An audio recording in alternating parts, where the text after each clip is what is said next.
eat lunch with the tech. He doesn't want to retire.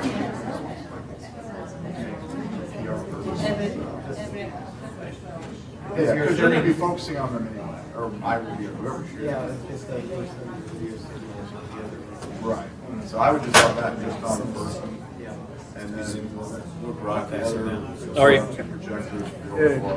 I need emergency help. So for stupid.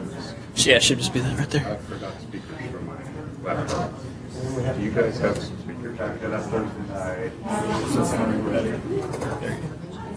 I would assume. I think Any desktop speakers would USB would be fine, I think. Or just normal desktop would probably be better. I can almost see. Okay, I'll be right there.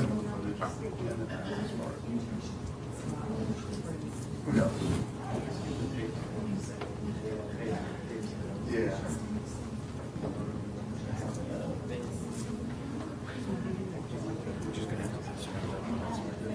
Yeah. Well, I was a little surprised. So I guess didn't say this. Then do you want me to go grab this? I'm sure you didn't. I'll go ahead and get you If you could load up my hyperlinks on a couple of tabs, that'd be wonderful. I'll go get them. And we can just fire that up.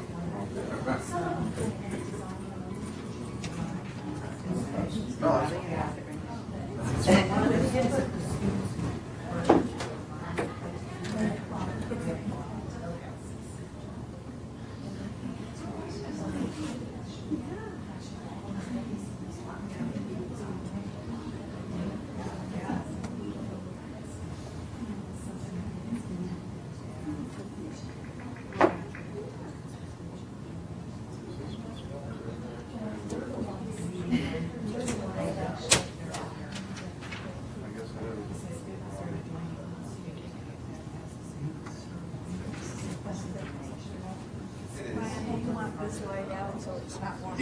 Actually, that might be very nice. That's good thinking. Thank you.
Oh. So now you have to see all my big ones. I've been told I have a huge head. So as he gets the speakers, we'll be good to go.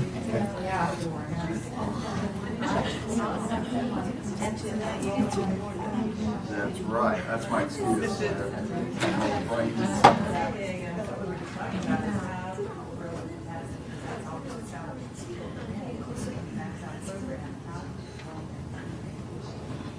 telling me that.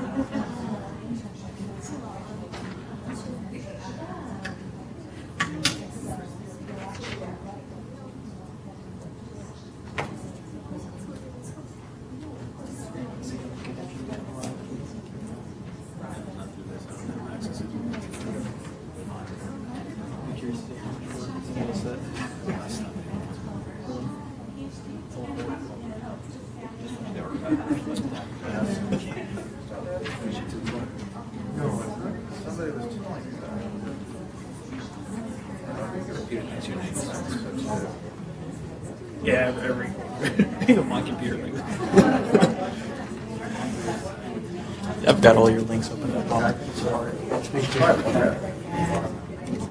I appreciate it, but maybe it's just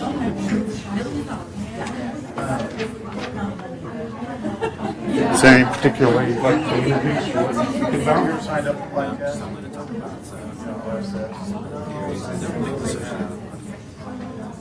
I've only tried one, and I don't think I can Probably throw in the word education. Click up the RSS. Yeah, they have couple of things that RSS. I clicked on that and it seemed like it didn't happen. And maybe their site is.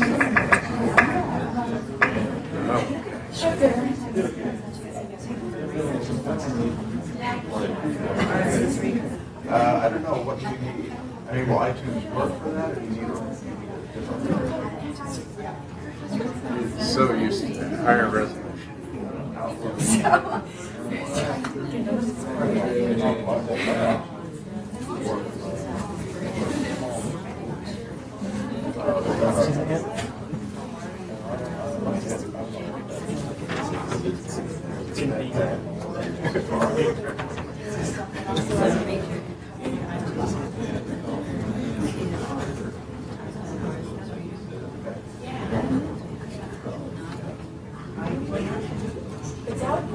All right. I think we are. So yeah, we're just going to be passing off the wireless mic to one another. Is that where we're going? Okay, everything's ready to go.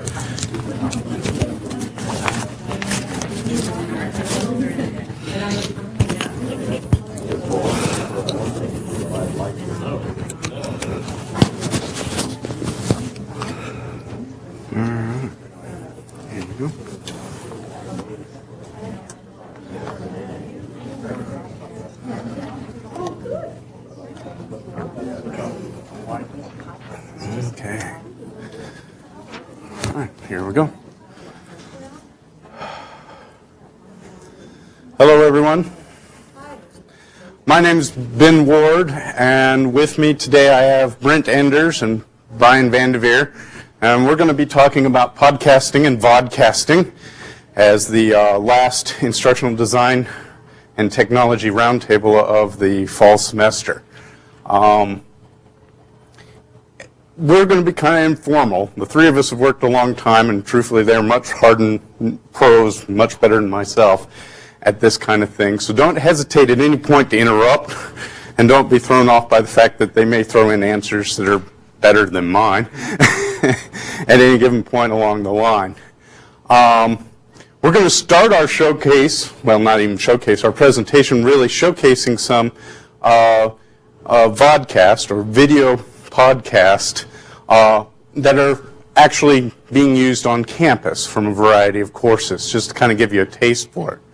And then we'll shift over to Brent Enders, who will talk about some of the educational theories behind it and some of the current practices. And then finally we'll go to Bryan Vandiviere, who will give us a taste of how to actually go about doing it yourself if you're not there already.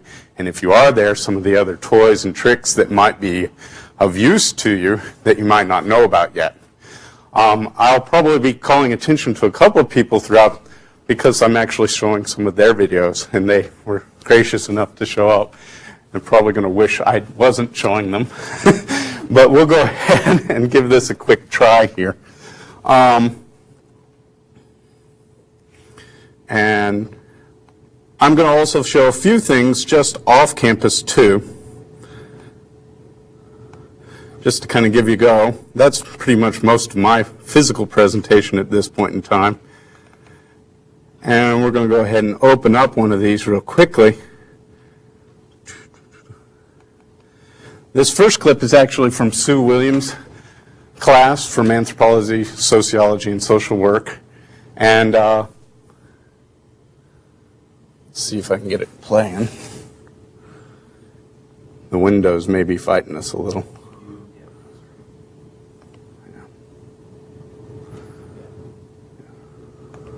There we go.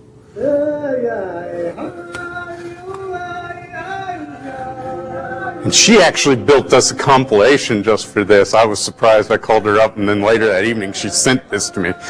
Just a clip of a whole bunch of pieces and parts of her lectures. And now we're talking about how we got here. So, of course, our legal system, our society doesn't just spring from the ground one day. It's a developmental process. So it's always interesting and necessary to understand today by looking at yesterday. And hopefully we get a better idea about tomorrow as well.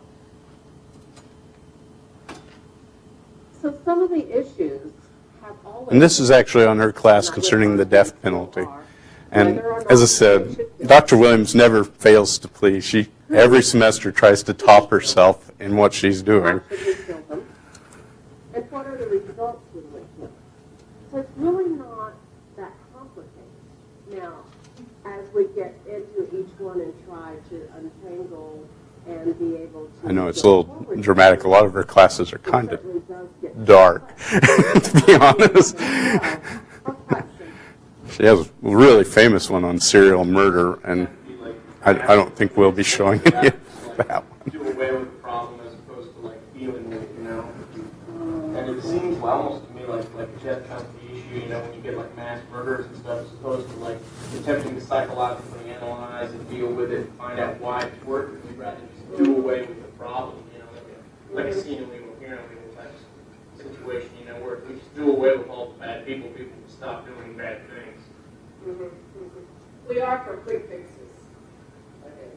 Yes, Anna? I mean, we've just been talking about the history and we've been doing it for so long that it just seems natural that people want to stop doing it because it's, I mean, not necessarily if it's like work, but it's from like they think yeah. Like you said, it's easy to do something that, you know how to do it, to reformat whole, and, make all these little laws and do all these things that would take so much time and money and no one wants to do that. I believe there is one strong message underlying this, and that is this.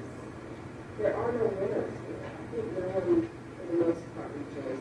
You see a little bit of that on TV, but you see a little bit of everything on TV, and I don't think that's representative of how most people feel about execution. And it's a cause for celebration.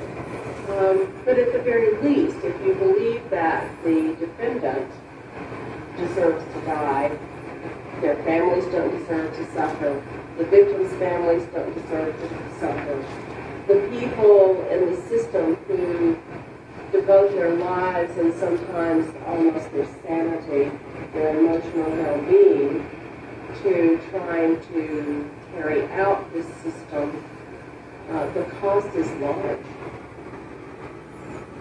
Because the stakes are so high.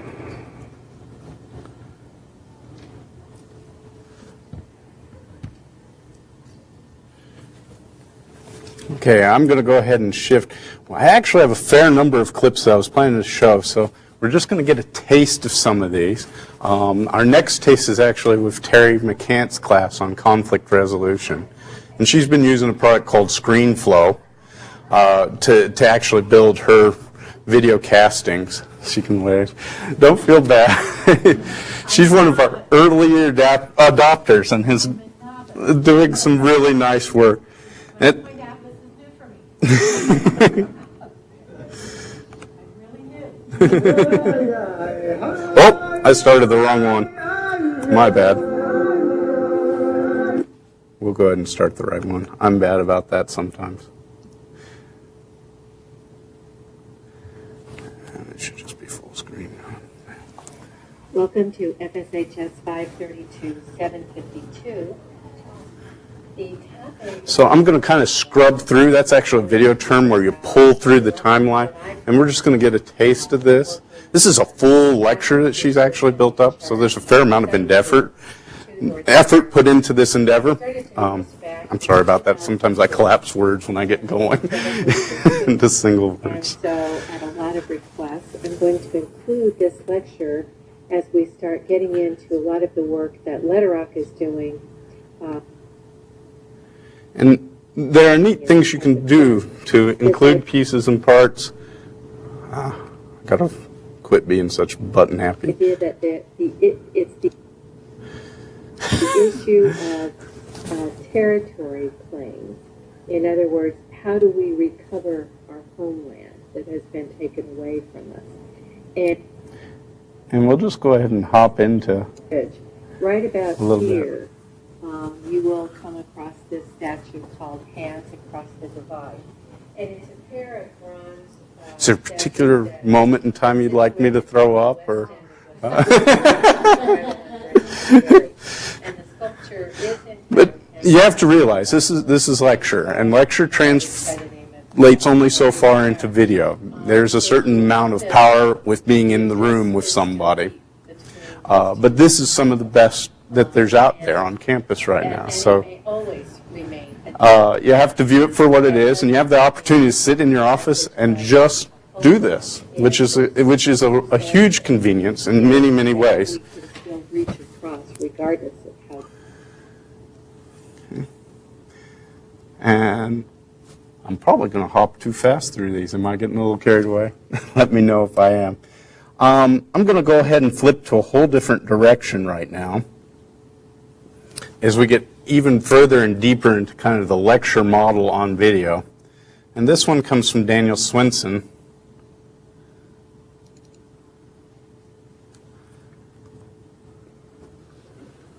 Okay, this is example problem, or not example, but problem. And we're going to actually go straight into actually problem solving and so forth.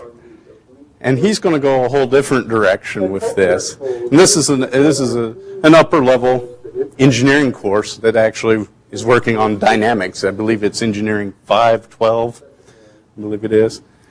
And he's going to actually work the problem for people, which is a really important thing in engineering, because the traditional problems courses in engineering, students are scrambling just to take notes, and they're praying they're getting it right. But when it's on video, they can work in parallel with their own homework with the actual lecture. So he's had a huge success. He's traded some things here, if any of you have noticed right off the bat. What's missing that you don't have? This picture, yes. And that's actually more important than most people realize, because there's a good number of people who really need that contact, and I'm sure Brent will talk about that to some degree, and if not, then I'll chime in later again about it. But there's a good percentage of students who need to see a face. I'll let them talk for a moment, but I myself can only take equations so long. Is there an official difference between a podcast and a podcast? Absolutely.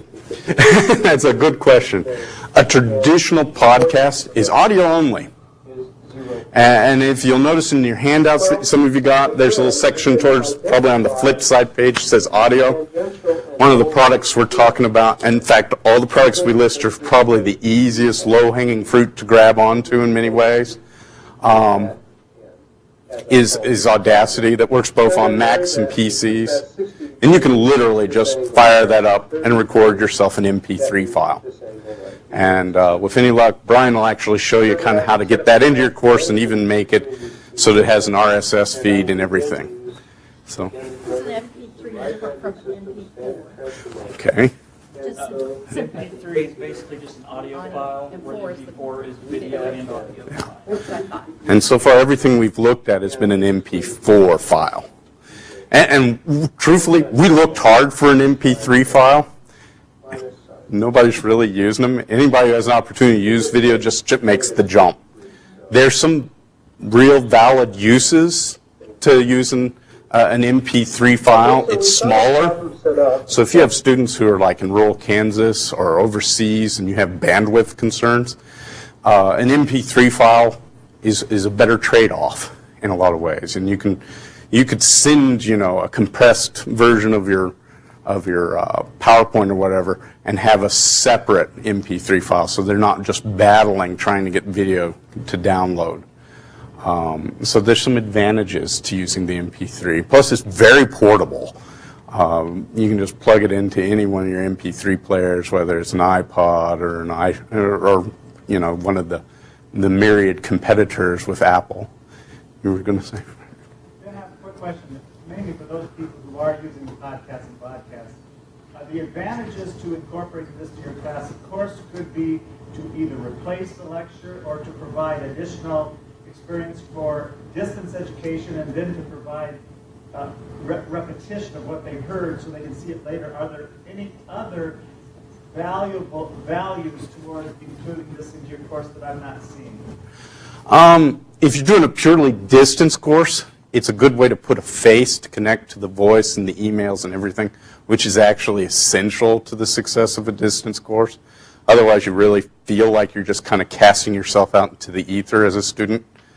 And so even 30 seconds of video can make a tremendous amount of difference because suddenly you're somebody versus just an email that keeps coming back and saying, hey, you need to do this assignment, or we forgot this, or we have this group project. In hybrid situations, there are a lot of people who are using it to do for prep work for labs or to do the lecture and then have more kind of group dynamic situations going on in courses where they're actually doing something in the class or actually, really solving problems or having, a moment where they're demonstrating things physically and more involved. The truth is at a distance, sometimes this is the only way to show some of that also. Is there are some of the better podcasts I've ever seen are people actually taking the time to do something or going someplace that their students wouldn't ever have the opportunity to go and taping it and bringing it online or even sharing it with their face-to-face students saying, hey, we don't have time for a field trip, but I did this over the weekend and let's look at it. And, yes. The review is really helpful because you Yeah. mentioned Working in parallel. but it goes across the board in a lot of curriculums, Mm-hmm. a lot of studies. Kids didn't take good notes, and they know they didn't. You can go back And this can be really critical in convergent knowledge where there's only one right answer and only one right way to do it. It's easy to get lost. If you miss one step early on, you've pretty much tanked the rest of the lesson sometimes in some classes, and this prevents that. Dan Swinson actually started this a few years ago using integrity, which we're kind of moving away from, and did a really beautiful course using finite elements, and actually took the time to interview his class at the end of the semester in an auditorium, and no one disliked it. Everyone truly thought it was useful, truly thought it improved the course. And the other thing they discovered is no one just watched it in the streaming format. Everybody downloaded it so that they would have a copy to go through again and again and again and again. Yes, Terry. I think it's been very helpful for my students to be able to, whether they're on campus or online, to have these files. Not all of the campus students can get to class all the time. There are issues. And rather than having to give my lecture many times in office hours or special appointments, they can review this and then come and ask me questions. So it speeds things up for me. The other thing I like about the podcast is that they're easy to update versus the MP3s having to do it beginning to end. I can slice out, cut, and update my lectures, only the parts that need to be updated and not the whole lecture. A lot of that has to do with the software you're using, but the software you are using is really good for that, truthfully. You had a... Did you plug in a tablet, or how did you physically do the writing? He's using a product called Camtasia. And yes, he's using a PC tablet. So this is actually a PC solution. The first two examples were all done on a Mac, which is really easy to do. But if you're going to really do this kind of level of annotation, you really pretty much have to go to the PC side of the aisle. Can you just plug in a Wacom tablet? That's exactly what he's using. Could you do that on the Mac side? You can, but Camtasia's a little better geared for this kind of thing. We're having some trouble getting the annotation to work right on the Mac side. It's more or less that we're on the PC side. Office already has the annotation software built into it, and so it's a little easier to have the annotation just kind of work out of the box. Where on a Mac, you have to have a third-party software that would be able to work inside of PowerPoint and other things. So. Afterwards, I can show you an example of it done in a Mac that I did a couple of weeks ago. Yes? Ben, I have a question. You're so good at bridging. Help me with this. My understanding of the integrity system is that many lectures were already done on it and we're phasing it out. Yes. What's not clear to me is what will happen next? Like, is the only thing we have the little video cam that's on top of our computer, our monitor, or where are we as a university moving in this direction? Or is it up to each person to speak to that? This is actually more of a Bryan question. This is a special. We'll touch on that towards my session, but yes, But if I don't answer it, please let me know. Okay. I want to show a couple of other real quick examples. This one is actually from Linda Yarrow's class, and we'll just show a couple of moments where her and I got together and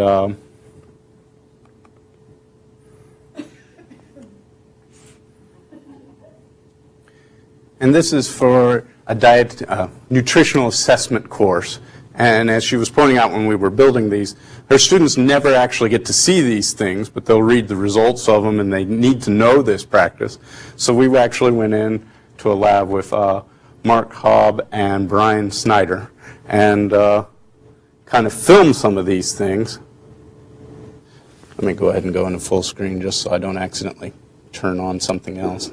This measurement, we're going to measure the mid-arm circumference, and for this you need a tape measure, and to find the mid-arm, have the volunteer flex a little bit for me, Bryan. Find the bend of the musculature of the tricep,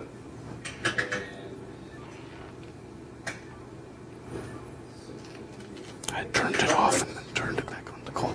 and preferably with a spring-loaded tape measure, and to get that as perpendicular as possible. Pull snugly but not too tight.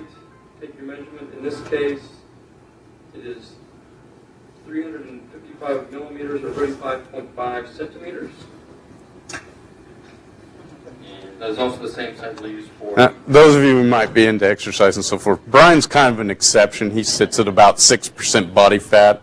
And you know, so... It throws the students off. When they use his calculations, they email me and say, this can't be right. Yes. It's off the chart. What might be wrong? And there's nothing really wrong. He just lives in the gym when he isn't in class. He's a really nice guy. In fact, both of them are very nice gentlemen to help us with this. But the neat thing here is all these videos are really, none of them are longer than 3 minutes. And in some ways, this is ideal because you're just getting a taste of something they wouldn't get to see in class and wouldn't get to see normally, even professionally, but that is part of what they do as a profession. So they really kind of need to understand what's physically happening in the endeavor. The neat thing is this was done with equipment we checked out from the iTech Media Center, and we just edited this up on iMovie. This is something you could literally just go to the center. They could get you set up, show you how to do it. You go out and do it in your own labs, come back, edit it there, and be done in under an afternoon. Yes? I know this is a quick time, and your other ones were MP4s. Yes. Is there a one that we suggest for more students? MP4. MP4 is where a lot of people are moving towards. Yeah, and we'll show you how you can get there as well. So This clip is actually a little bit older than the other two. Can we get ready to do the accessibility question? I'll touch on that. Brent will actually touch on it. As you'll notice, there's also some links that were given to you on your resources about captioning and such. And I don't want to eat up too much of everybody else's time, so I'm going to actually switch to some things out in the web. And this one, I'm not going to actually show anything, but I wanted you all to be aware that things like this were happening. This is a YouTube channel, and UC Berkeley has a channel. They are loading lectures out onto YouTube for anybody to go to right now. They're not alone. There are several universities who are just tossing their videos out there. They're not worrying about intellectual property or anything. They're just getting it out there for people to see. And this is kind of a new direction people are starting to take. One of the better examples that was in there is like Harvard's, and I may mispronounce this, Bach Center, which is actually a center for the educational advancement, much like Cattle, who's one of the sponsors of this here on campus. And they're actually sponsoring up videos about discussion and so forth. And while I was digging through YouTube, I came across this one, and I kind of want to fire this off for a reason. The art of discussion leading is a 40-year Because this isn't a lecture. They built a promo for a class. And you're starting to see things like this, where universities are going out there and taking a little time to pitch their classes on YouTube. And believe it or not, sure, some parts of this class look a little old school, but as a promo video, this is really top notch. And I watch him, and I listen to him, and I want to take this class. Preparation and active listening on the part of the leader. Or, something along those lines. The level of student participation depends on the kind of questions you ask and the way you ask them. It also helps to create a good learning atmosphere. As soon as we came into the room, he shook our hands, he introduced himself, and he asked us to write our names and name cards. So you had a feeling that he wanted to get to know you, that he wanted to hear from you. Actually, usually in a new, unfamiliar environment, I'm not one to hop in and say anything. But I felt very comfortable in that session. Here, Professor Christensen is taking part in a teacher training workshop. He's leading a discussion of a case study on teaching. Actually, I don't want to end it quite this soon. The nice thing about these cases, they're always they're predicaments, problems without answers. How did you see this? You should just leave him alone or, do something, but not keep on coming at him with more and more questions and putting Jack in the spotlight, showing that, he's not prepared. The most important thing is talk to the student. That don't take this thing too seriously. I mean, you just didn't translate one sentence. What the hell is wrong with that? Probably not life-threatening. Yeah, and if the student doesn't take it seriously, and they do whatever they can. We're going to do a little experiment. I want to both keep us on the dance floor. That's an analysis of the situation. Then I'd like to go up every once in a while to the balcony and look at what we're doing to start this class up. Dan, may I ask you a question about process? Why did you feel free to say you weren't prepared? It's kind of a treat to watch. You watch him as he's doing what he's best at, and then suddenly I want to be in that class too. Now this has obviously got fairly high production value. They're having someone much like if you were doing that on K-State, where you'd get in touch with like the ECC and contract their services to build something like that. And some things like that have been built on campus. But at the same time, it was blatantly built to be thrown out on YouTube, to be shared. And we do have our own celebrities on YouTube. And if any of you missed Michael Wesch's presentation just a week ago or so, by all means go out to his website. I have a link on the back page of great examples for mediated cultures. And he's been throwing things up on the web quite a bit. And it's worth watching each and every one of them. I'm about to wrap it up here because I don't want to, because there's really some very neat things that need to be yet shown.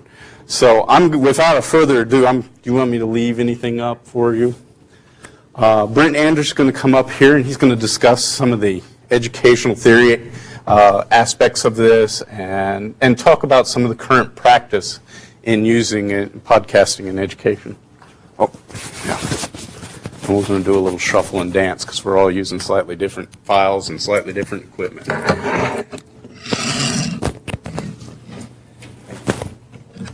Okay, so basically what I'm going to talk about is just some of the different ways that it's being used. Someone had a question before about some other possibilities or uses of podcasting. So first let's talk about terms. Podcasting originally referred to audio. Now it's more of a blanket term. It means audio or video, okay? Vodcasting, you'll hear that sometimes, although it's one of those terms that, yes, that's very specific now. That means video, podcasting. It's not really 100% catching on. People just are used to saying podcast. So if you hear somebody say podcast, that means it could be either audio or video, okay? So just so we have the terms correctly. Now, there's still another problem in that people throw out the term podcast without really fully understanding what it means. The hard definition of a podcast means that you have a syndicated a stream of information that you're going to be sending someone.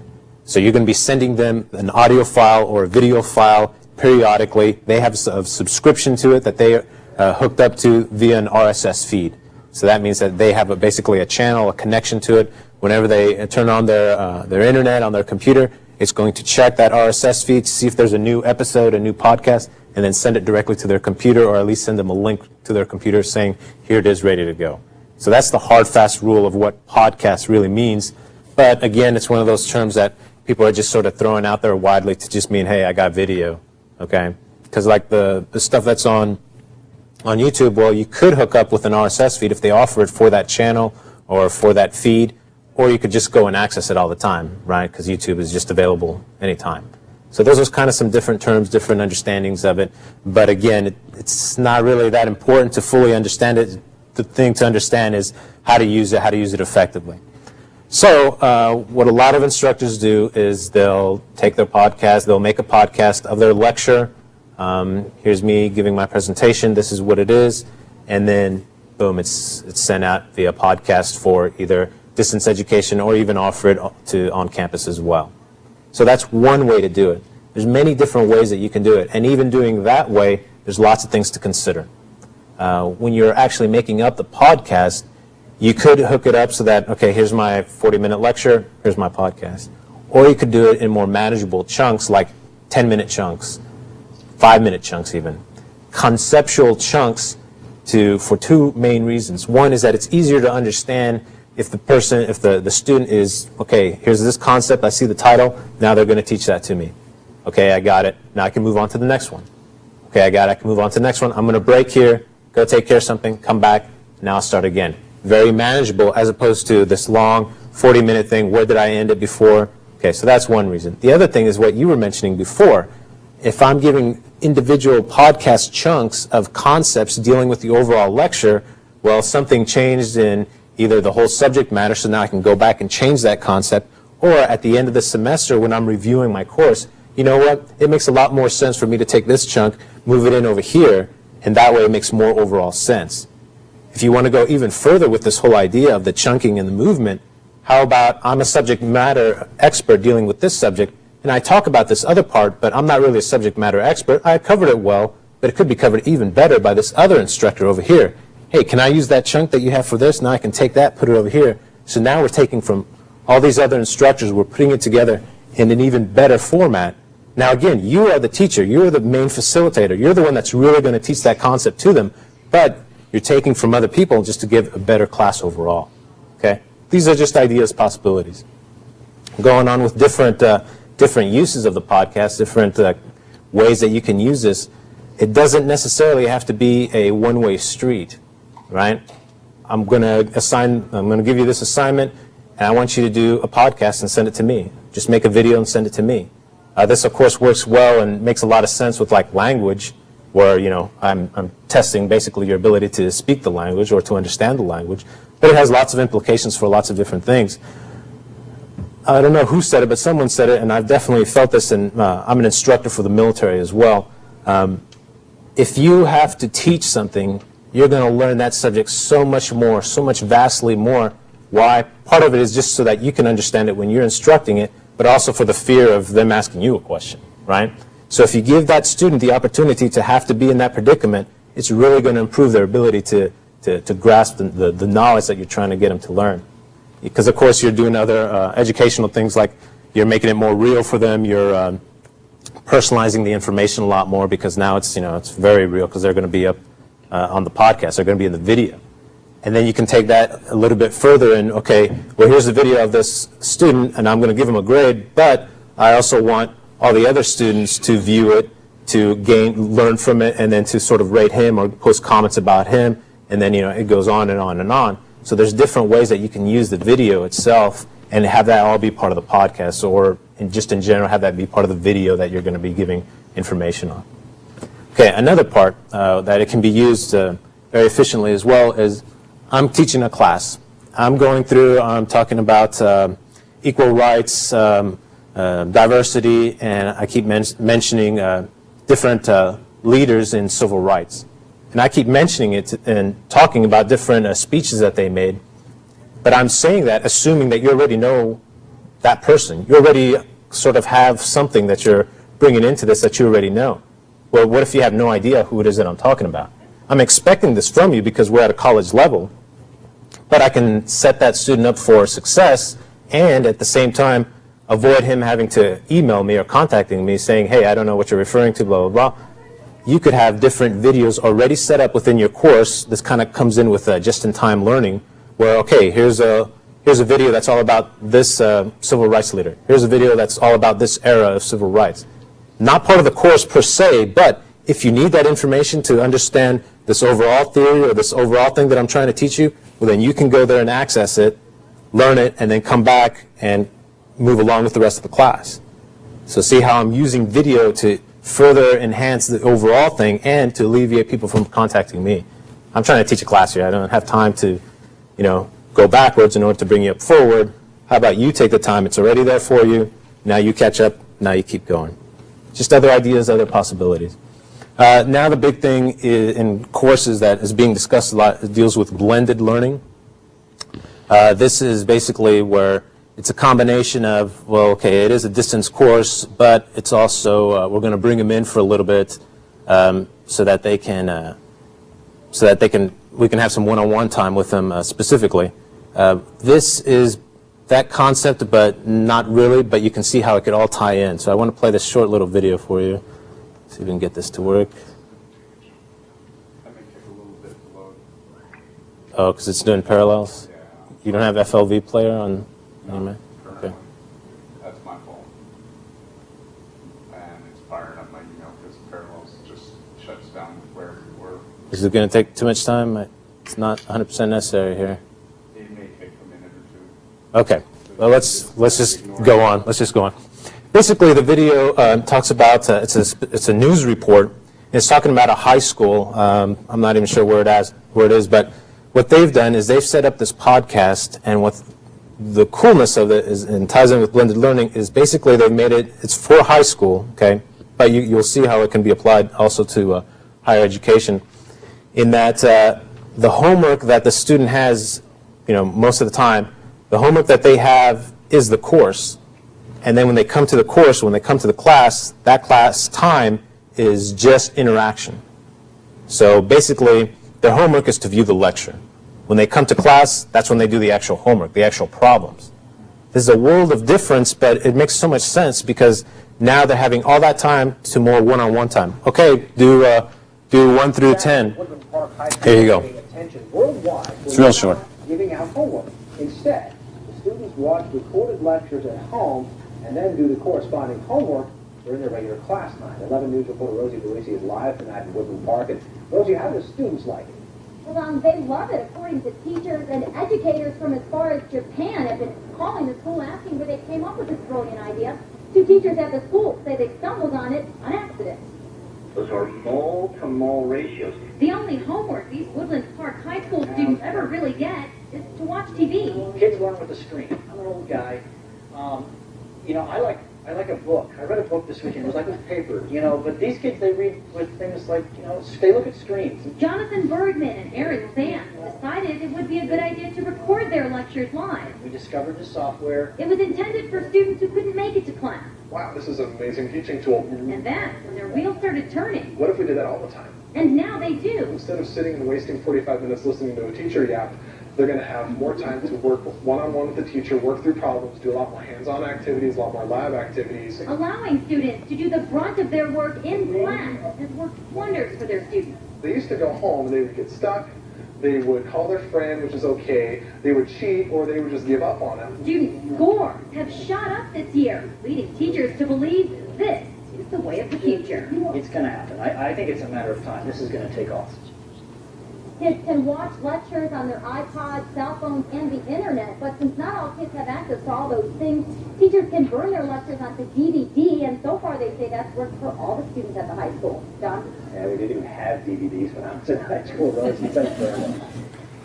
Okay, so things to take away from this is, okay, it's not a new concept. This isn't a new this isn't something that just happened. People have been doing this for a while. It's just sort of a broader understanding of it now, where you can do it. Now, it's not about that the students aren't gaining something from seeing the teacher yap.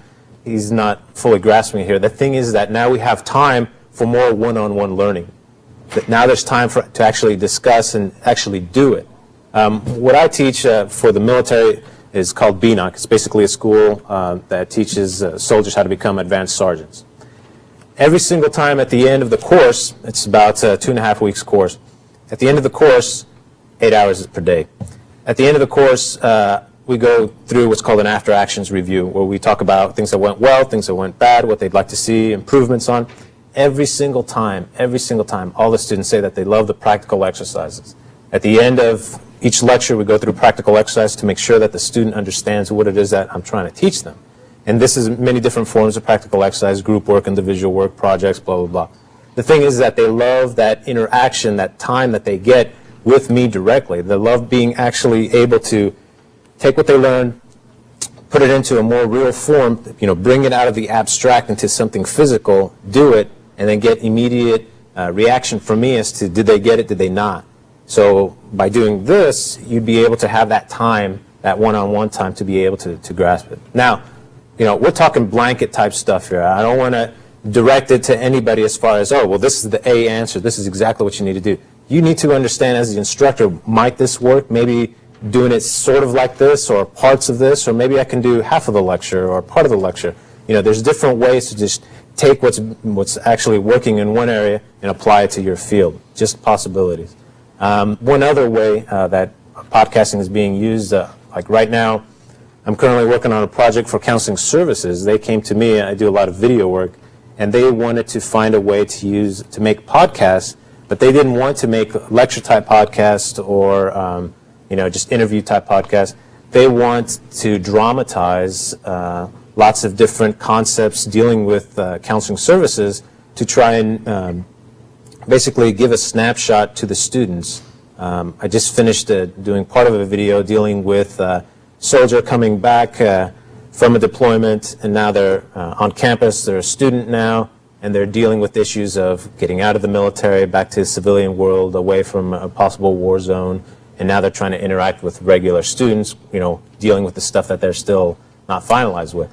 Well, we're making a video, and it's going to be real short, 3 to 5 minutes, but we're dramatizing something that we're trying to teach that, this is a real problem that people go through. It's not that big a deal. You can come to counseling services. They'll assist you with it.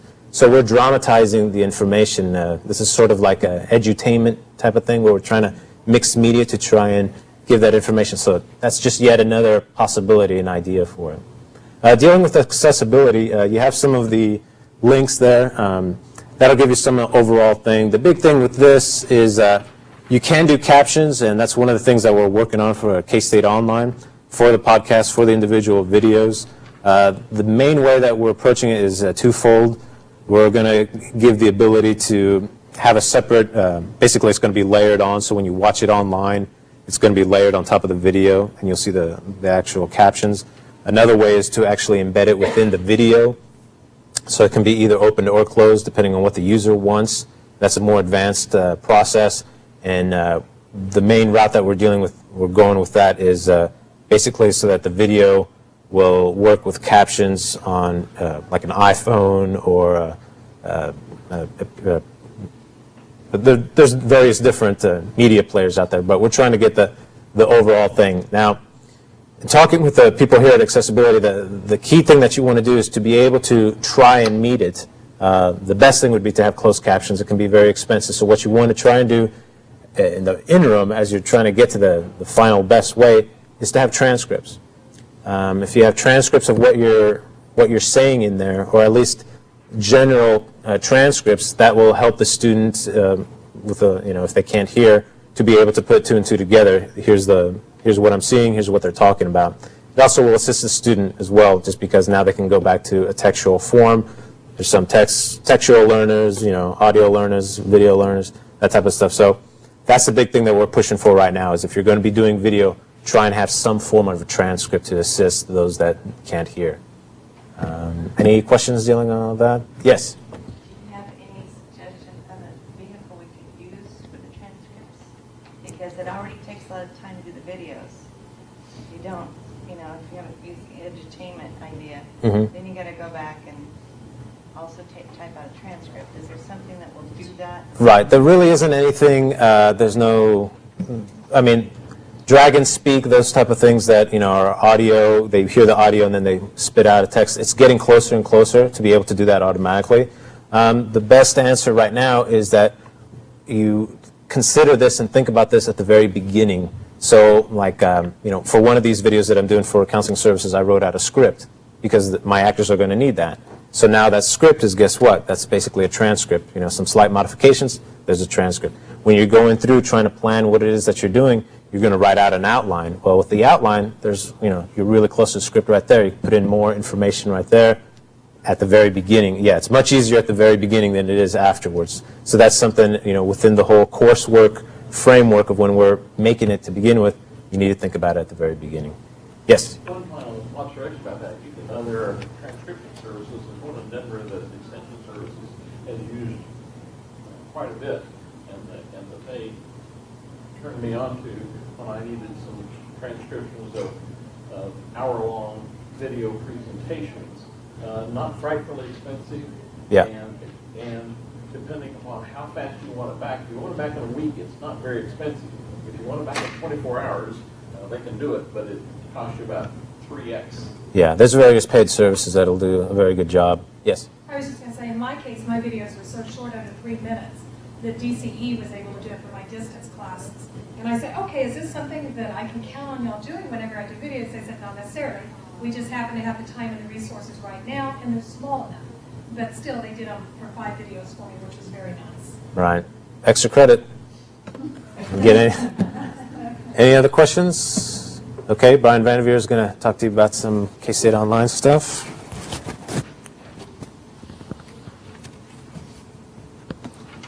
Thank you. Now if I can figure out where to clip this, we'll be good. So if you haven't noticed, we kind of worked backwards today. We showed you the finished product, and then we showed you ways to use it. And what I'm going to show you is how to get there. And so, can't see. I might just hold it. Yeah, I'm just going to hold it. So one of the things, starting off, is show you what we have available in K-State Online today that you can use to kind of get some of these things going in your courses.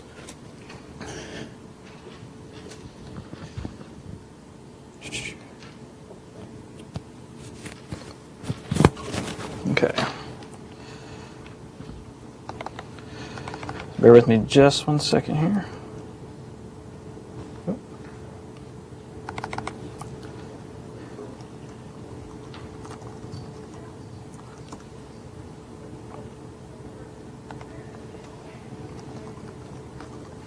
So I'm going into a course that I have kind of set up that I use for demos and purposes, but it has a lot of great content on it.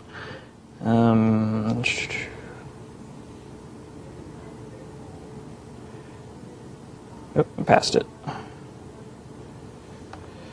So it's just kind of a basic course. What we're kind of been talking about is these MP4 files or videos that you can use for your students. One of the things we've added into this release of K-State Online that many of you are aware is MPEG streaming and Flash video streaming right into the course, just like YouTube. We saw this need. One of the problems that we've always actually prided ourselves in K-State Online is that we could take all these video formats and then make that public for the students.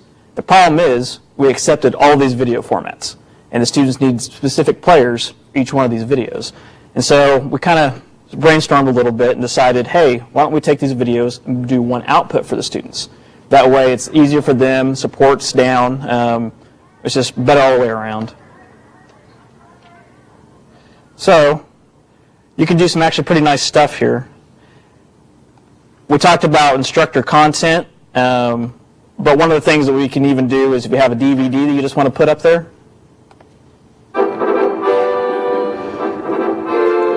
you can put a pretty good size, DVD there.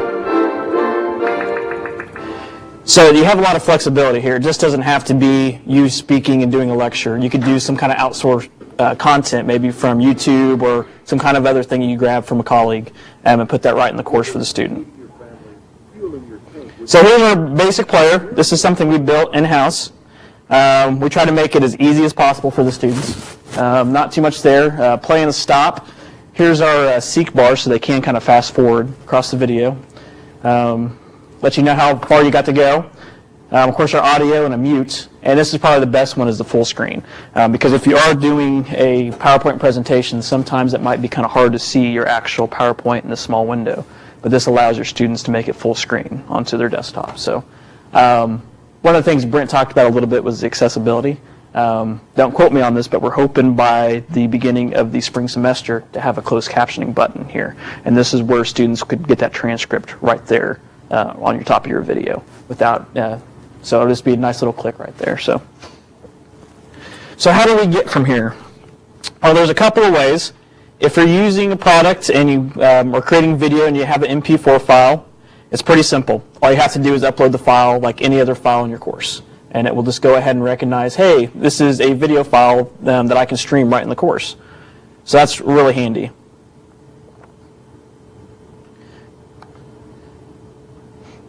And so just here in the course, some videos, MP4, just like any other file. One of the things that we've added is the ability to convert non-MP4 files to an MP4, just like YouTube does. It's pretty simple. There's two ways you can do it. Ooh, mouse is going all over the place. But you got this fast. So if you're, right now we have a pilot group, and anybody is welcome to join the pilot. We just want to be able to be in contact with you for this. But once you join this pilot group, under the Tools menu, you have this new option, Flash Video. And here in this Flash Video, you have a conversion wizard. And here's pretty basic. You just choose the file you want to upload. And it does need to be in one of these 5 file formats, AVI, MOV, QT, MPEG, or WMV. So if you have a video in any of these five formats, we can take that in the back end, convert it without you having to do any additional work, and then give you an MP4 file that will stream right for your students. Now, we don't make any claims on how long this will take. It's just like YouTube. You upload a file, go eat lunch, grab a cup of coffee, come back and check it. So don't expect for it to be right away. So that's for new video, that's one way to do it. If you already have existing video in your course, like an MOV file, there's also a second way. If you go into the properties, I'm not sure, not everybody realizes this, but these little black arrows, that's actually a drop-down menu that'll get you to properties of your file. But in there, we have this new button, Convert to Flash Video. And all you have to do is click that, and then basically it says, hey, this will be converted. One thing to make of note, too, is this video status report. You can actually click on that, and you can check the status of all your videos that are being converted in the back end. So I've done quite a few of these, but you can see what percent of the video has been complete, maybe if it threw an error or if it's finished. That way you can kind of keep track of what's going on there. Is there any limitation on length? No, not at this point. So I'm already at 16%. So we'll let this kind of go, and we'll come back and check it. So once we have these file formats, though, we wanted to give you the most flexibility as possible. So also in this, if you already have an MP4 and you go to the properties, we actually give you the embed code. And this is the same code that like YouTube gives you that you can put like on a personal website or MySpace or Facebook. So you can actually take this code and do some pretty creative things with it. Maybe if you had a blog, a professional blog, or a wiki that you wanted to share your video with, or you can just go ahead and select all that and copy it. And maybe you want to go into your announcements and create a new announcement. So maybe your students are coming in for the very first time. So one thing to make note, when you do this embed code and announcements, you'll need to go into the source. And then you can just paste that embed code right there. Okay, and we'll go ahead and save that. So now if I go to my actual course and take a look, I have this video. right there in my course. So that's one of the first things my students see.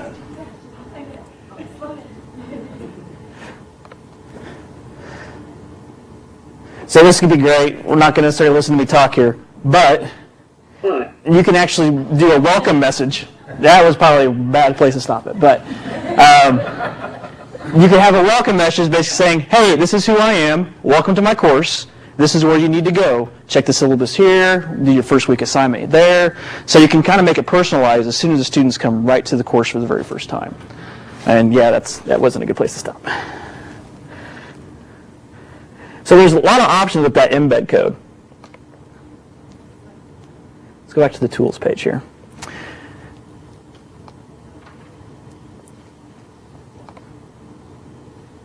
Could you run through those steps just real quickly? Yes, I sure can. So basically, you'd want to copy the embed code that is right there with the file. You've got the file uploaded, Yep. say it's an MP4. Yeah, exactly. You go in and you click the little down button and you Yep. copy all of the embed code. Okay. Correct. And you want to make sure you get all of it because there's quite a bit in there. Oh. So you want to make sure you have it all. Then you will go into, say, your announcements or your welcome message. Okay. Source. No. If you already have an existing one, you can just come in here. But you want to make sure that you go into the source button, because that's basically where you put all your HTML if you want to do something kind of creative in there. And that's where you would just paste all of that embed code. I'm sorry, I went through that pretty fast. But as soon as you do that and save it, it'll basically put the player right there for the students. Now, the important thing to remember is if you do this embed code, you cannot move your original file. Because if you do, it won't know where to find the file. So if you go in there and say, oh, well, I embedded this, I can go ahead and delete the original file now. It won't work because it won't be there to find. So just remember that.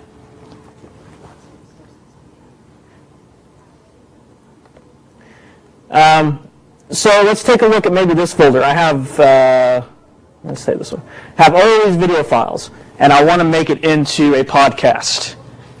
So instead of using something like YouTube that has a built-in RSS kind of feed generated, we actually did that for you inside your courses as well. So what you would need to do, you could set up a folder, maybe it said my podcast folder or my video folder, and what you'll do is you can click on the properties or design, and there's these checkboxes here. If you go there, you can enable an RSS feed. And we give you the option to enable an iTunes RSS. So that way when students click the iTunes button, it basically launches their iTunes for them and automatically installs it right there for them. So they don't have to worry about knowing the URL or the video names. It's just kind of a one click and it goes right to iTunes for them. So what this looks like after I save it, I'll preview it, is now I have these two buttons up here at the very top. Kind of hard to see, but there's an iTunes and just a regular RSS feed. So students can click that iTunes feed, it'll automatically launch iTunes for them, and they'll have your videos right there. So what's nice about this is it only shows them the videos you have published. So you don't have to worry about videos popping up that you don't have ready to go yet.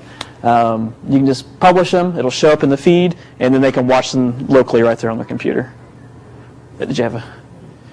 Oh, okay. So that's kind of how we've built this into the course. So you can basically have an on-the-fly podcasting mechanism right there with your videos without having to have any additional software to create the feed or anything like that. One thing that we have as well that many people aren't really aware of is in the new items, you can do a voice recording. Basically, this will make you, give you the ability to record an MP3 file right on the fly without any software. So if you wanted to do a short audio clip, 20 minutes is the max. We figured no students really want to listen to anybody more than 20 minutes. You can go ahead and do this right inside your course. So I'll do a welcome. The standard quality is pretty good, actually. So we'll just hit create. What I will do is there's a little app here that I'll launch. It does require Java. So it's just a little recorder. And down below we do have the steps on how to create a recording. But for the basic of it, there's a little record button here. You click this, and you'll actually see it's picking up my voice here, and that little meter shows you. I'm just using the built-in microphone here in the laptop. But I can go ahead and give a quick 20-minute presentation. I guess 20 minutes isn't really quick, but you do have some flexibility here. And so once you're done, you just hit the stop. Now, if you want to play it back and see what it sounded like, you can and so that was actually the lowest audio quality. It's actually really good quality. So you don't need to have the high end, and this will be better for the students because it'll be a smaller file. So you can stop that. Now, one thing I do have to tell you is if you hit the record button, it'll actually wipe over what you previously recorded. So be careful with that. So don't hit the record button unless you want to re-record everything. But once you're done with that, all you have to do is close this, and then I have a little welcome recording right there. What's nice for the students, when they see this, let me go ahead and publish that.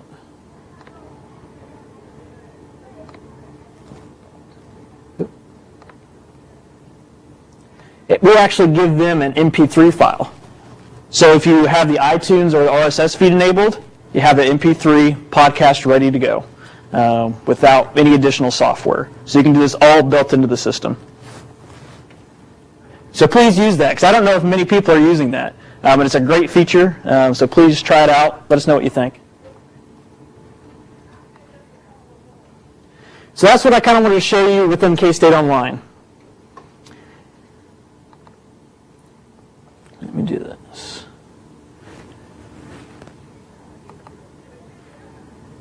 Get my PowerPoint up here.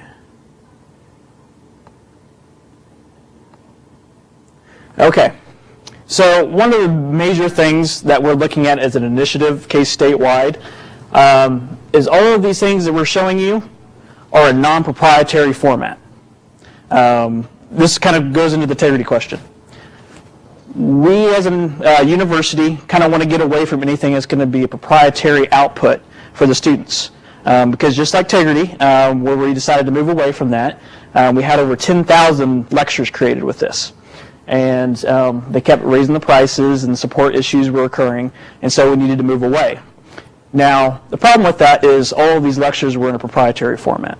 And so we actually have a team of students that are actually capturing all of these Integrity lectures in a row of laptops into a new format, into an MP4. So any new technologies that we're going to show is going to be a non-proprietary output, just because we don't want to be in that situation again, because we don't know what the future is going to hold, because technology could change pretty rapidly, as it always does, and so we want to be prepared. So everything we'll show will be a non-proprietary output, and it'll just be a better solution for the students overall.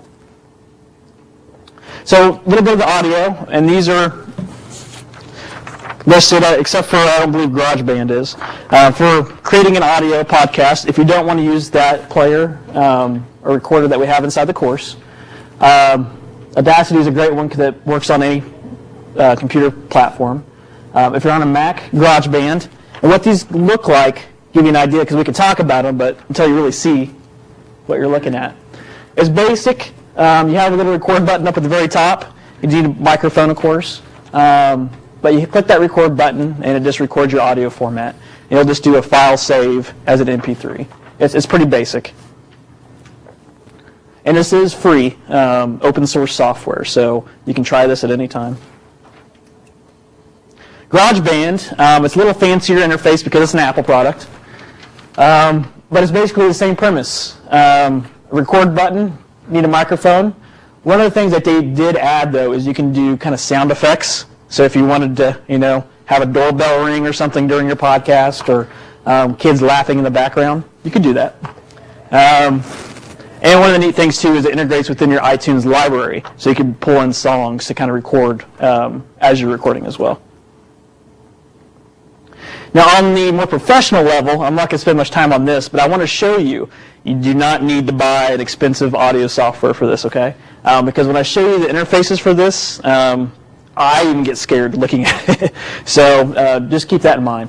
First one is SoundForge from Sony. Obviously, you can do a lot more with this. But do you need that for your course? Probably not. This is more for professional audio. And you can do a lot of things, and it's very scary looking. So unless you need that, you might want to stay away. And then the next is a sound booth from Adobe, and it's basically the same thing, but I do like the pretty colors of this one. So unless you need that kind of high-end stuff, stay away from it. That's kind of on the audio side. Now video, there's a ton of things that are out there for video. What we recommend as a kind of central IT solution is we really don't recommend one product anymore. The reason why is because it depends on what tool you need for your job. Because everybody's different and how they teach is different. And so there's various things that I'm going to show that hopefully it might meet your need, might not. So please let me know if you have any others as well. So the first one is Profcast, and this is a Mac application. What's neat about this is that you just drag your PowerPoint files or your Keynote right into the center of this application. And you hit record, and it basically launches your presentation into a slideshow view. And what's nice about it is it will either give you a video file of your PowerPoint with audio, or a M4B, which is like an MP3 file, but with pictures. And this will give that to you that you can upload right to your course as well. So this is kind of a neat application, and it runs about $39 for this. But it's pretty basic, not much bells and whistles here. The next one is Camtasia Studio, and this is a PC product. What's neat about this is what Dan Swinson was using for his equations. It's basically a screen recorder, but also allows you to capture your webcam too. So you could have that talking head. He just decided not to, just because editing becomes a little bit more complex once you add that talking head feature. But you do have some capabilities there. You can just do an audio file or just a PowerPoint narration as well.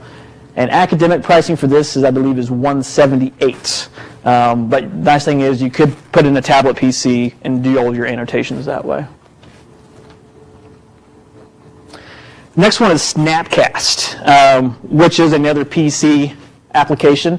It's basically like Profcast, but for the PC. You just drag your PowerPoint presentation over and hit record. And it will go ahead and give you a video or an audio file with your presentation with the PowerPoint.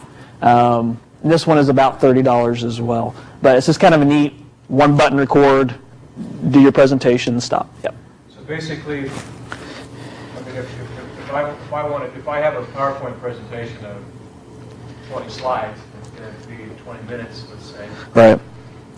Do I want to simply set the slideshow to automatically, and then I just narrate as I go that I'm done? Is that you could do it that way, or with these, you can actually, it'll launch your slideshow view, and then you can just manually advance. Slide by slide. Right. Yeah. You can do it either way, though. But basically, it'll hide that kind of interface where you're advancing yourself, and just give you the actual PowerPoint slides. So there's no clips and pops in. Right. Exactly. Camtasia Relay. I'm a little biased about this one because I'm really excited about this one. This is one of the things that we are seriously considering as a Tegrity replacement. What's nice about this is it's the same company that does Camtasia Studio, the high-end desktop capturing, but it actually doesn't do any of the encoding and stuff processing on the local machine. Let me do a higher level view of this. So what we would do is we would have a server on campus that would handle all of your video capturing. And what you would do is you would download this little client here onto your PC or Mac, and if you wanted to, you'd log in with your EID. It'll show your desktop, and once you're ready, you just hit this big red record button. Once you're done, you click the stop button, and it pushes it right to the server, and it does all the encoding on the server. So you could actually do a new recording right off the bat. So you don't have to wait for it to render and do all this other processing. The nice thing about this is we don't have to pay for the clients. We don't have to pay for the server. So it makes really good sense for the university to do this. But what it does is it captures your desktop and your voice. It does not do the talking head too. but it's really simple to use because it's only 2 buttons, and it records everything that way. But we're really excited about this because we can do a lot of fun stuff with it. So you'll definitely be seeing more of this coming down. And it'll probably most likely just be a link in your course. They would say download Camtasia Relay. It'll install the client, and then you can use it as much as you want. So this is kind of where a lot of this technology is going, where it's more server side, and you have this a small application on your computer. I'm going to skip this one because I'll have to put my other one. Actually, let's go ahead and do that. I'm going to switch computers real fast. So a lot of what we saw with a lot of these instructor videos was done with a program called ScreenFlow. It is a Mac application, but it's very simple to use.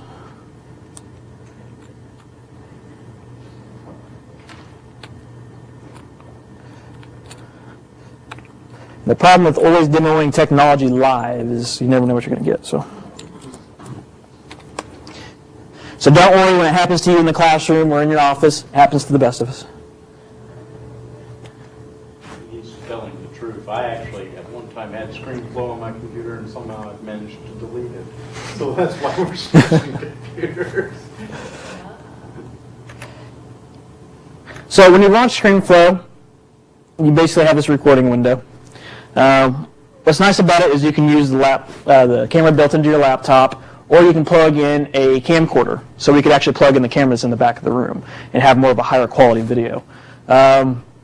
Same with the microphone. You can use the built-in, or you can use a wireless system or a system that's already built into a classroom. And the nice thing that I really like about this is you can record the computer audio. So you could actually pop in a DVD. It would capture the DVD video and the audio coming from the DVD. So you have a lot of flexibility there. To start recording, hit the record button. Yep. Oh, I didn't select my desktop.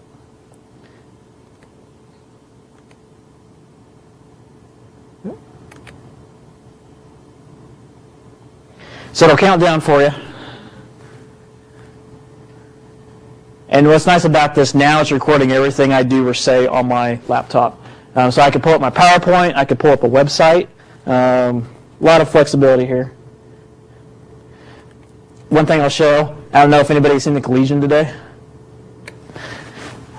We're number 2 on PC Magazine's list of technology-savvy colleges. The numbers I'm not exactly sure about, but one of the things that rated us so high was K-State Online and our lectures that are actually out there. So this type of technology that instructors are using is what helps us get out there. So please try things. Let us know. MIT is 20. Yeah, some of this doesn't quite make sense, but we're not going to question it. But once I'm done with this, all I have to do is click this little camera icon and stop it. And what it'll do is it'll pull me into an editing software that I can do some fun things with. My video and my desktop are clickable objects. So what that means, that I can actually take this, I don't want my video now, and I can just pull it out of the way. Or I can do the same with my desktop. Maybe I just want to shrink that. And you saw these on some of the other videos that people have done. You can pull this video back in, shrink it a little bit. You can do some nice rotation to it. Spin it around. You can do some very fancy editing with very little, technical know-how. And it looks really good. You can add some reflections on the bottom of it and all kinds of fun stuff. Then you can save this file and then upload it right to your course. And then you have a video podcast ready to go. Without little work, and your students will be like, wow, that's really nice quality. How did you do that? So this is just one of the examples of what we have out there. And it's only for Mac. It is only for Mac. Unfortunately, Mac kind of has the market kind of cornered on a lot of this type of thing because they are multimedia machines for the most part. So, and of course, for some reason, Apple and Microsoft just doesn't get along very well. I don't understand it. But. How much is ScreenFlow? ScreenFlow is actually $78.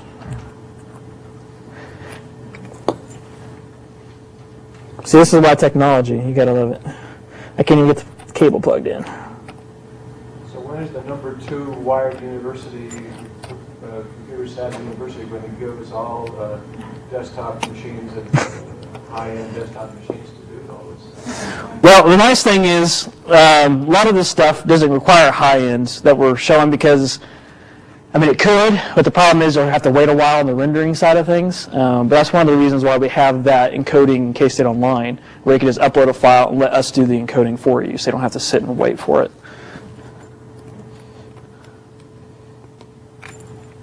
Well, Ben, I don't know what to tell you, but this cable doesn't want to go back in. Oh, there it goes. Okay. So, podcasting devices.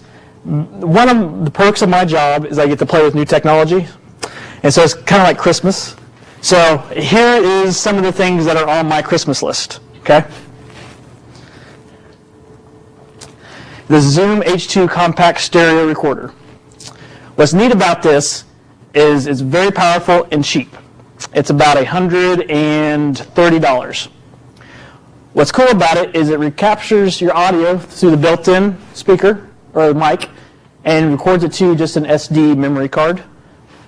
But what's neat about it is it has 4 microphones built into it, so you can pick up different directions. And it'll actually can be used as a USB microphone for your computer. You can actually set it with the stand that comes with and just set it right beside your computer and have a really nice high quality recording. And it saves it as an MP3 or a WAV file. So you have some flexibility there. But it's a really nice device, and it's on my wish list. This one's really cool. So a lot of times, for the instructors who are recording in the classroom, you have your laptop, but as you can see, I'm moving quite a bit. So if I had to be tethered to my laptop for my microphone, I'd be in trouble. So I don't know about anybody else, but I'm sure everybody likes to kind of move around when they're speaking. So this little device is kind of neat. It's a wireless USB. The big kind of lipstick thing hanging out there, that's actually the microphone. It's in its cradle. You can take this out, and it has a little lapel clip on it, so you can wear it, and it works up to about 10 feet. So you can be moving around. And the base station actually plugs into the computer as your mic device. So it just gets this little thing. It's about yay big. Plug it in, and now you have kind of a wireless microphone ready to go. And it's pretty cheap, too. It's about $100. So it's kind of a little neat device that really easy to portable. Some of the things I have up here.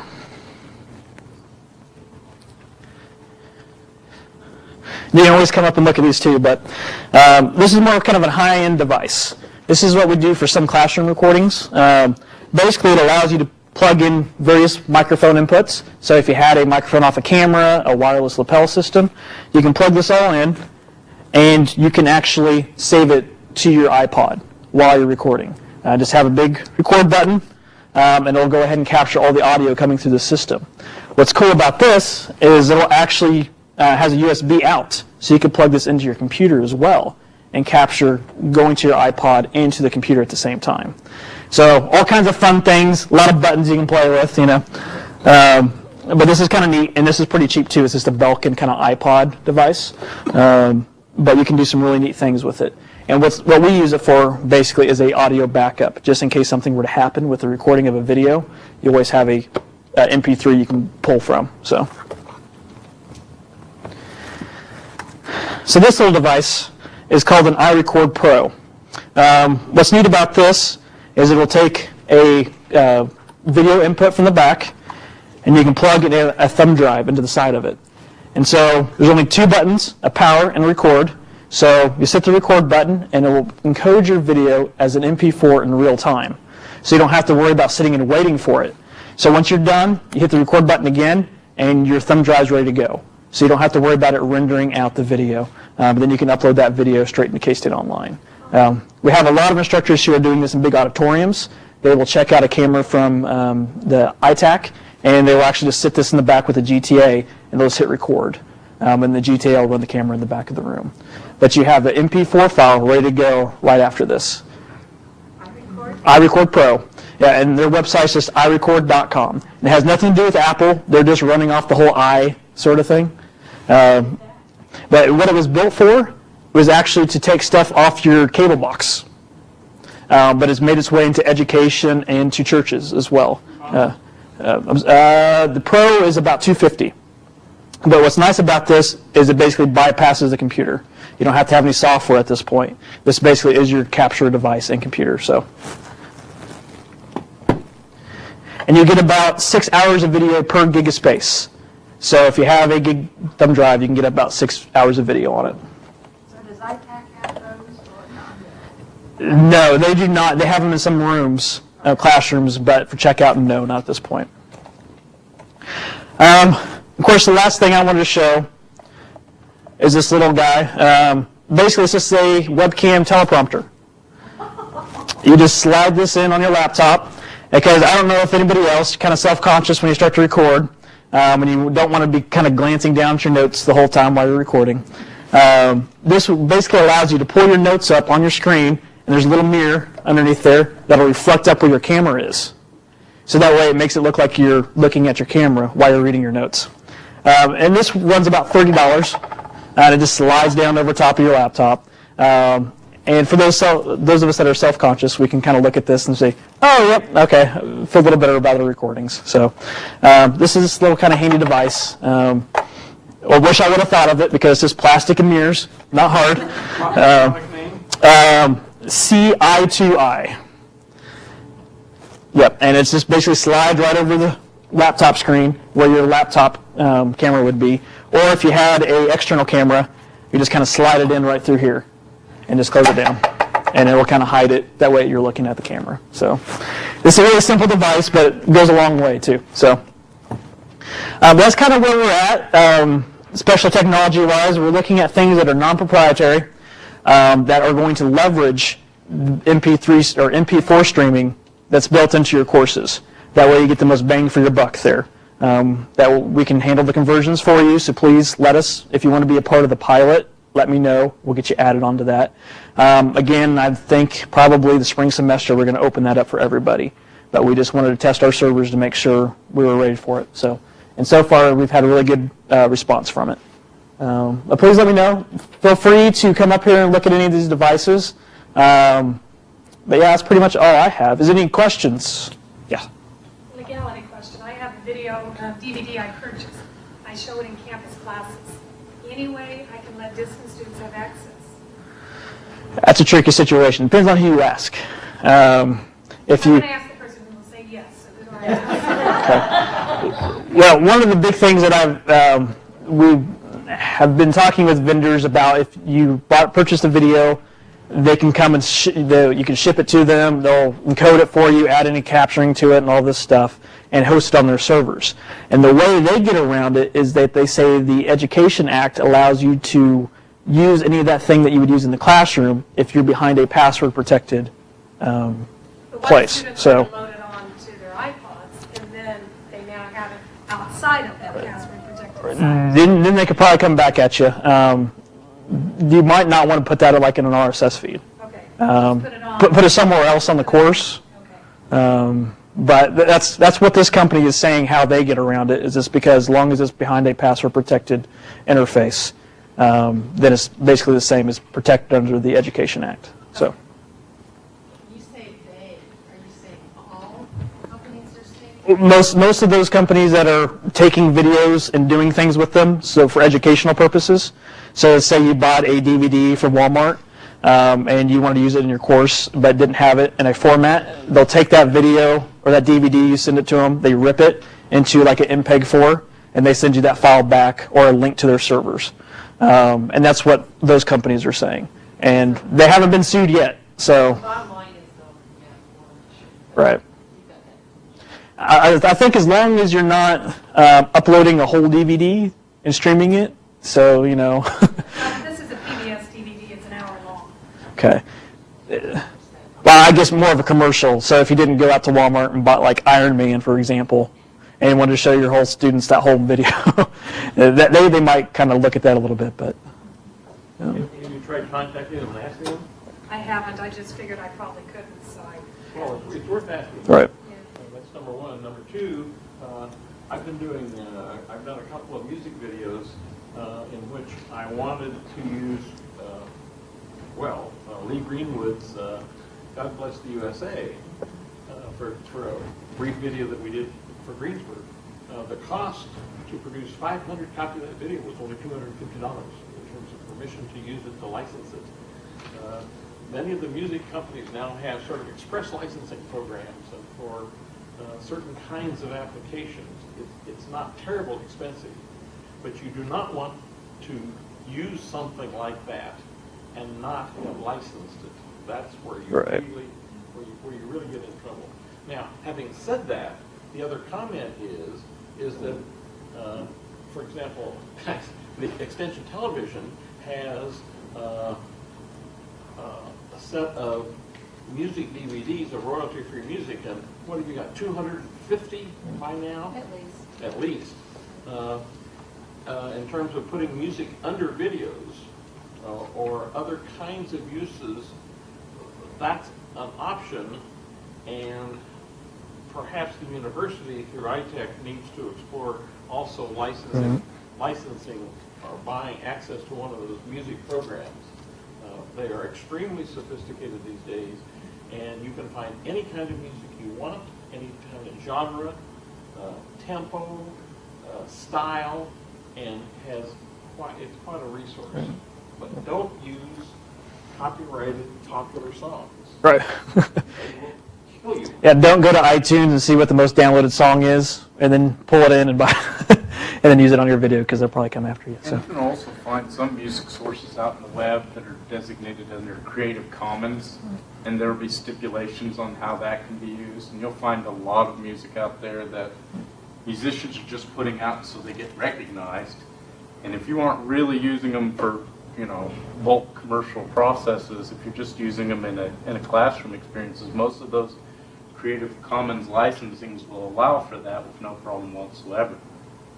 And I think Michael Wesch is one of those who's done that quite a bit with his YouTube videos, is using Creative Commons music.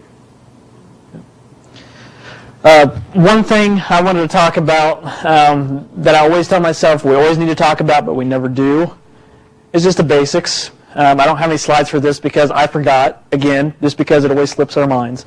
But the basics of lighting, audio, some of the things that just kind of best practices. So lighting, if you're in your office, don't be sitting in front of your window unless you want some kind of angelic effect for your students with a light kind of hovering over you. Just do something kind of in a nice background, usually a neutral color, or books, or kind of what you would see on any news channel. So kind of think about that. Make sure your clothing does not blend in with your background, or you'll just have kind of a floating head sort of going there. So make sure you kind of contrast a little bit there. But for the most part, make sure you're kind of well lit. That way the camera can pick you up. We're fortunate nowadays that a lot of these cameras can pick up low lighting situations and do an auto correction. But just kind of keep those things in mind when you're doing that. Microphones. If you're using a microphone and not being recorded on the video, maybe you're using a headset, make sure it's just not like right in front, because you're going to get really bad audio. It'll sound really staticky, and the students will have a hard time understanding, or it'll just be too loud, and they'll have to turn their speakers all the way down. But these are just kind of some of the basics things that a lot of times we forget because we're so involved on some of these nice transitions and all these cool effects we can do in video. But just the basics will go a long way in just your video podcast. So let's keep those things in mind. Make sure you have really good audio, because audio really is what makes your video.